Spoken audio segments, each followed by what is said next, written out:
ہم نے یہ تمام چیزیں دیکھی ہیں اور سب سے زیادہ اہل اللہ کے پاس دیکھی۔ ایک مرتبہ خود میرے حضرت والد محسن امت کو جب بستی میں طرح طرح سے ستایا گیا، یہاں تک کہ قتل تک کرنے کی پلاننگ کی گئی، آپ دامت برکاتہم عید کی نماز کے لیے تشریف لے گئے۔ اللہ اکبر کبیرہ، بہت سارے مخلصین بندوں نے روکنا بھی چاہا، خوشامدیں کی کہ حضرت آپ واپس چلے جائیں۔ ایسے ایسے ترتیب انہوں نے بنا رکھی ہیں، بندوق کے لیے راستوں میں کھڑے ہوئے۔ اللہ اکبر کبیرہ۔ حضرت ابو جان دامت برکاتہم نے جانتے ہو جواب کیا دیا؟ جواب دیا کہ آج عید کا دن ہے، اللہ کے دربار میں جا رہے ہیں، اگر موت اسی طرح لکھی ہے تو اسی طرح جائیں گے۔ اللہ اکبر کبیرہ، سبحان اللہ۔ ہم کہہ سکتے ہیں یہ باتیں؟ نہیں کہہ سکتے۔ کیوں؟ ہم نے اپنی زندگی لوگوں کو پھنسانے کے تانے بانے میں لگا رکھی ہے۔ خدا سے کیا ترتیب ہماری؟ اللہ کی رضا کہاں ہے؟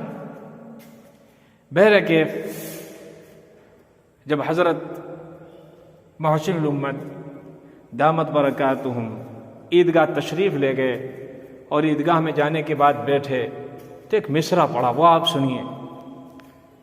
اور مصرع یہ پڑھا، شعر و شاعری کرنا بہت آسان ہے، لیکن ایسے وقت میں جب بندوقوں کے چاروں طرف سائے ہوں، اس وقت اللہ کے دربار کی طرف اللہ کے لیے چلنا اور ایسے مصرعے پڑھنا، یہ صرف اللہ والوں کا ہی جگر ہوتا ہے۔ دوستو شعر سنیے۔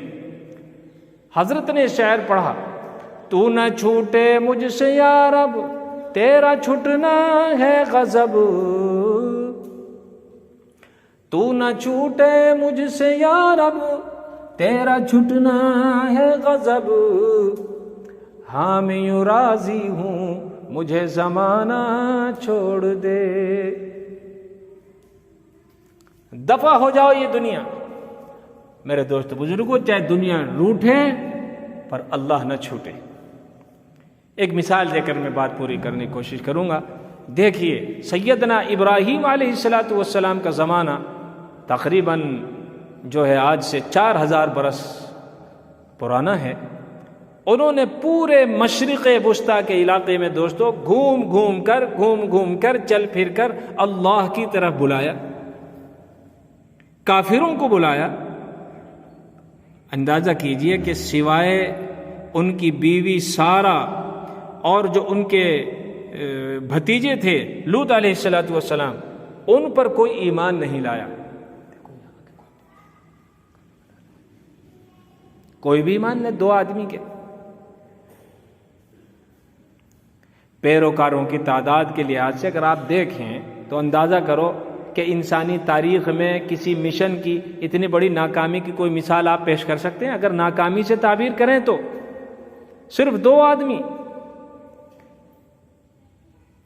یہ چھوڑ کر انبیاء رسول کا مشن بھی میرے دوستو ایسی ہی ظاہری ناکامی سے 2-4 ہوتے ہیں، لوگوں کی نظروں میں ہوتے۔ انبیاء علیہ السلام کے پاس اس بات کو ذرا سا نوٹ کر لیجئے، لکھ لیجئے، کاپی میں لکھ لیجئے، دل و دماغ پر لکھیے۔ انبیاء علیہ السلام کے پاس یہ راستہ بھی ہوتا ہے کہ وہ لوگوں کے جذبات بھڑکا کر، ان کے تعصبات ابھار کر، اس سے کاٹ کر، اس کی برائیاں کر، ان کی خواہشات کی پیروی کر کے ان لوگوں کی بڑی سے بڑی بھیڑ اکٹھی کر سکتے ہیں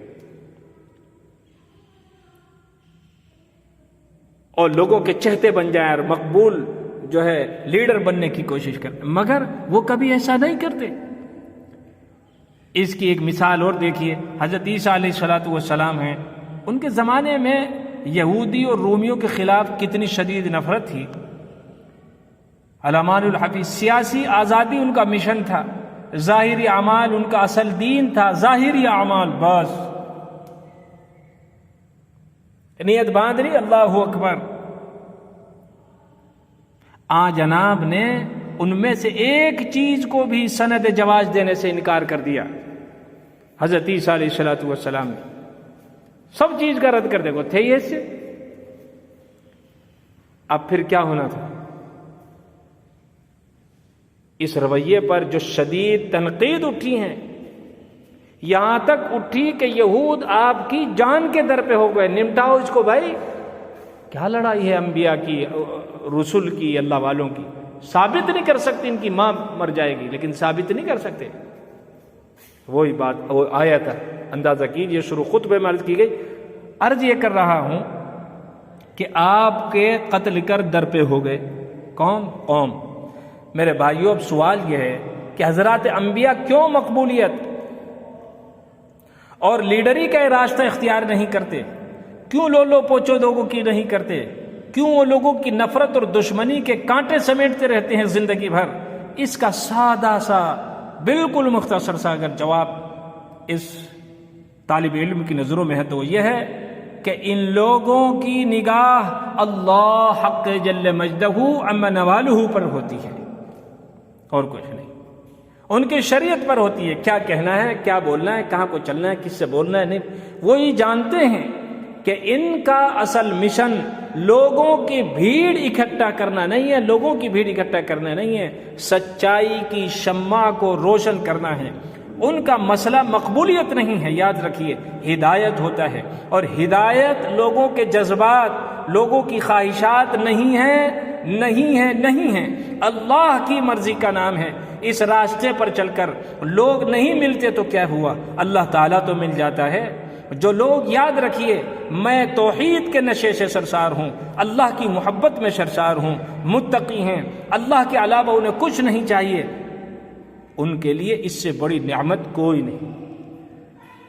نہیں۔ گلا نہیں جو گریزاں ہیں چند پیمانے، گلا نہیں جو گریزاں ہیں چند پیمانے، نگاہ یار سلامت ہزار میں خانے۔